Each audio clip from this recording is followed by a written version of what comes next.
Geeking out. Geeking out. Geeking out. Geeking out. Geeking out. You saw that last one, right? This week on Geeking Out, Jim, Leila, and Dave review Dr. Twilight, #1, Marvel Zombies 5, #1, Flash, Secret Files and Origins, 2010, Buffy, #34, Batman and Robin, #11, Turf, #1, and Mall and Lot, #1. Hey there fans of Comic Land, it's Leila here from the Comic Connection with this week's comic book reviews. And first up we've got Flash, Secret Files and Origins, 2010, written by Jeff Johns with art by Scott Collins. And in the story, Running to the Past, Barry relives some childhood memories during a sleepless night, and his thoughts return once more to his mother, her murder, and how his life all changed. And the Speed Force draws many to his pain.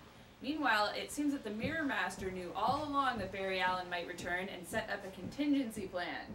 But that is all to be continued in the upcoming Flash #1, which is coming out April 14th.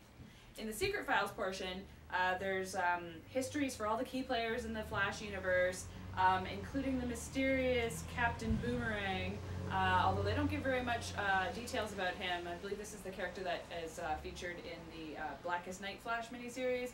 It looks like he's going to play some role in the upcoming Flash book, so that's pretty cool. If you like Flash, you're not going to be disappointed in these Secret Files kind of books. They're really cool. And if you're not familiar with Flash and you're looking on jumping into a Flash storyline, this is a good way to start because you get to see, you get caught up on a past history of the character, and you get to see all about the people in their universe in a quick way, and plus there's a really good story that's leading into the upcoming series. So good for new fans and continuing fans alike. I really enjoyed this book and I can't wait for the new Flash series.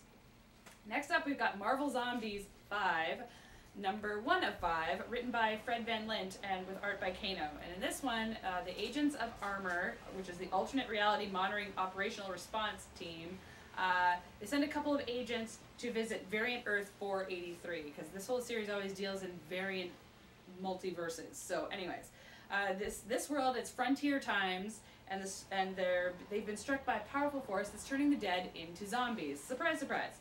The story focuses on Jackie Kane, who's a girl who wants to see more in her life. She's just not satisfied with where she is, and she wants things to change. And boy, does she see some changes. So I'll start with the good stuff about this book. The art is really well done. I really liked it. It's kept up the standard and maybe even gone beyond some of the previous Marvel Zombies incarnations. Is really, really well done. It's a beautiful book to look at. The bad part is kind of the story.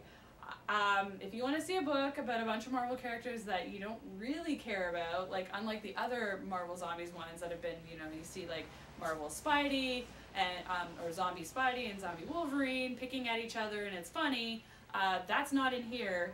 And I'm not sure where the series is going after this.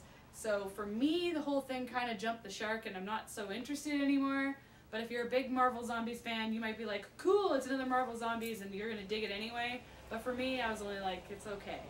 But a beautiful book to look at, just not sure if I'm really liking where the story's going to go. And last but not least, we've got a viewer send-in. This is Dr. Twilight #1, written by Jeff Haas with art by Alison Borges. So in this one, Dr. Twilight is a member of a secret order that's charged with carrying the knowledge of the 150 levels of hell and how to keep all the residents at bay from our world. But there's an accident that shatters the barriers between the worlds, and some members of the Order were scattered across the time stream. So now we get to this story, where Dr. Twilight is trying to undo the damage that he himself caused, and his first order of business is to find the heart of Vithar. But he's not the only one seeking it, and the hidden city of Shambhala, where it's located. So, I really liked this. I liked the art and the story. There's vibrant colors, clean lines, good detail, very good character development, and a very interesting story. So if you're looking for something kind of different, then go check out www.crystalfractals.com to check out this book, Dr. Twilight. Give it a thumbs up.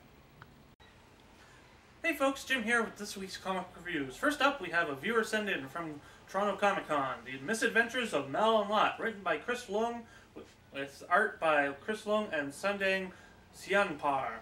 And in this one, after crash landing in the desert, Mal and Lot are on the run from two factions, now hunting for them. But can they escape them or will their bones bleach white in the sun? This is a beautiful little book. The art reminds me a lot of Dave Alvarez of Yenny fame, which is really good because, well, I love Dave Alvarez's art, so anything that looks similar is a good thing on me.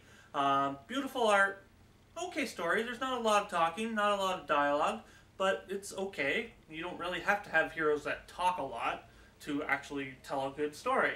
And this one tells a pretty good story. I actually really enjoyed it, and it's in full color, which is very rare for a small pressed little book like this. So if you want to try something a little different, go to powiestudios.com, I believe, and check this one out. You're actually going to really enjoy it, I think. Next up, Buffy number 34, written by Brad Meltzer with art by George A. Jonte. And in this one, Buffy and Angel are back together and the universe will never be the same, as the balance is lost and reality becomes unstable. And Buffy and Angel have lots and lots and lots and lots and lots and lots and lots and lots and lots and lots and lots of sex. Sex, sex, sex, sex, sex. Almost every other page in this book is Buffy and Angel having sex. Sex through mountains, sex through realities, sex through, well, you name it, they're having sex through it, and it's hilarious. You get to learn a bit of the history about the Watchers and the Slayers, and reality becomes untwined. It's not a bad book. I have been loving it so far, and, well, Angel looks like Angel, so, hey, there's that. And last but not least, Turf, number 1, written by Jonathan Ross with art by Tommy Lee Edwards. And in this one, in New York in 1929, during the height of Prohibition, the arrival of the mysterious Dragomir family brings a new war to the streets. It's gangs versus fangs. Well, on the other side of town, an unlikely alliance is formed by local tough guy Eddie Falco and a mysterious being from a home a long way from Earth. That's right. So not only do we have gangs and vampires, now we also have aliens. So yeah, the art in this book is simply gorgeous. I cannot overstate that enough. It is simply gorgeous. This is one of the best looking books I have seen in a long time. The writing, though not great, is quite good for what the material is suggesting. So yeah, it's a lot of fun. It's not a bad book. It's a really good first issue. If you've never tried something like this out before, try it out. This is totally original. Hey, what's up, guys? This is David Double D Dennis here, and I'm here to review Batman and Robin number 11. This is written by Grant Morrison with art by Andy Clark, and it's basically a continuation of the storyline from last month in Batman and Robin number 10, which is the first part of the Return of Bruce Wayne storyline.